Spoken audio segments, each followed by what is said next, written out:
안녕하세요 여러분. 오늘의 흥미로운 영상 내용은 비트코인 가격 상승, 트럼프 미디어, 암호화폐 ETF 출시에 한 발 더 다가서다. 그리고 인플라메이징의 암을 유발하는 방식과 새로운 치료법을 제시합니다.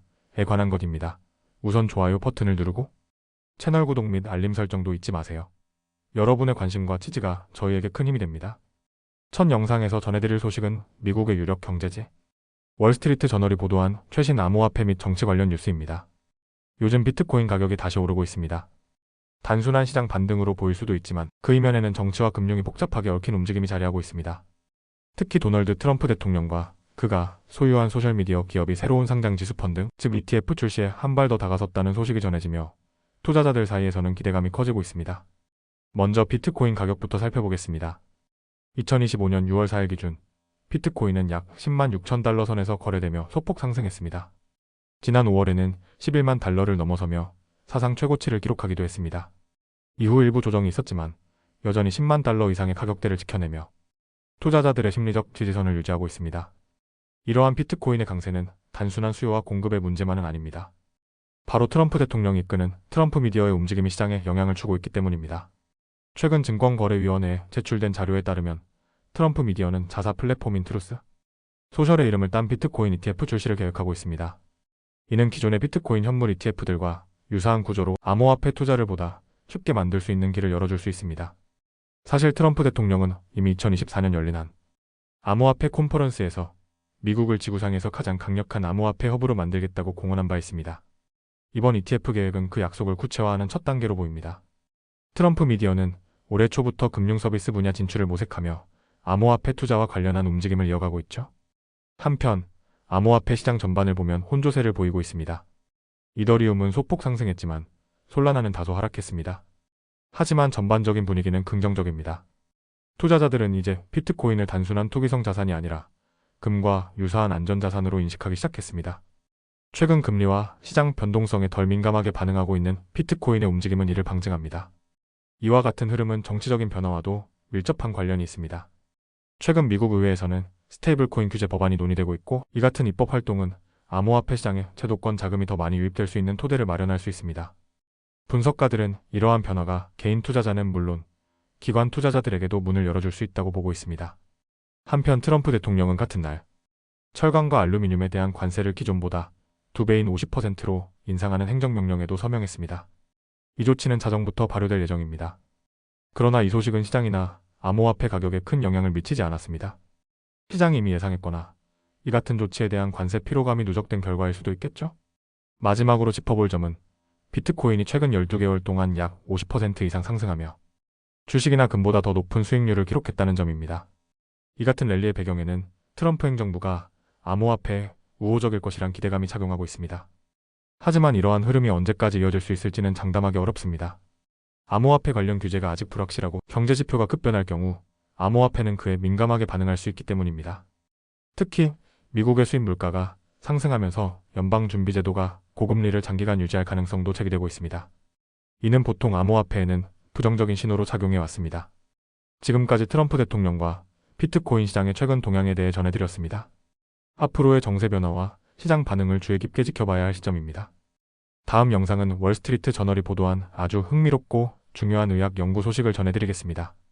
주제는 바로 나이 들수록 왜 암에 더 잘 걸리는가, 그리고 그 해답으로 제시된 새로운 개념 인플라메이징, 즉 노화성 염증에 관한 이야기입니다. 뉴욕의 마운트 시나이 의과대학에서 면역학과 종양학을 연구하는 미리엄 메라드 박사는 한 가지 중요한 사실에 집중해 왔습니다. 왜 미국에서 암 진단의 대부분이 50세 이상에서 발생하는 걸까요? 메라드 박사는 그 원인을 오랜 시간 연구해 오다 한 가지 실마리를 찾아냈습니다. 바로 노화된 면역 체계, 그리고 그로 인해 발생하는 만성 염증 현상, 즉 인플라메이징입니다. 여기서 인플라메이징이란 나이가 들면서 면역 체계가 과민 반응을 일으켜 염증이 상시적으로 존재하게 되는 상태를 말합니다. 일반적으로 염증은 우리 몸을 보호하는 자연스러운 반응입니다. 바이러스나 암세포 같은 침입자를 제거하고 상처를 치유하기 위한 과정이죠. 하지만 이 기능이 과도하게 작동하면 오히려 건강을 해칠 수 있습니다. 특히 노년층의 면역 체계는 공격과 방어 사이의 균형이 깨지기 쉽습니다. 면역 세포 중에서도 초기에 반응하는 골수세포가 나이 들수록 더 많이 생성되고 그만큼 염증 반응도 과잉으로 나타납니다. 반면 돌연변이 세포를 공격하는 정교한 면역 세포는 오히려 줄어드는 현상이 관찰됐습니다. 이 불균형이 암의 성장 환경을 만들어주는 셈입니다. 메라드 박사의 연구팀은 실제로 65세에 해당하는 노령쥐를 대상으로 실험을 진행했습니다. 그 결과 쥐의 폐에 존재하던 면역세포가 염증 유발 단백질인 인터루킨을 다량 분비하고 있다는 사실이 밝혀졌습니다. 이 물질은 더 많은 염증 세포를 불러들이고 결국 종양 성장을 촉진했습니다. 흥미로운 점은 노령쥐에게 젊은 면역 체계를 주입했더니 폐암이 억제되었다는 실험 결과였습니다.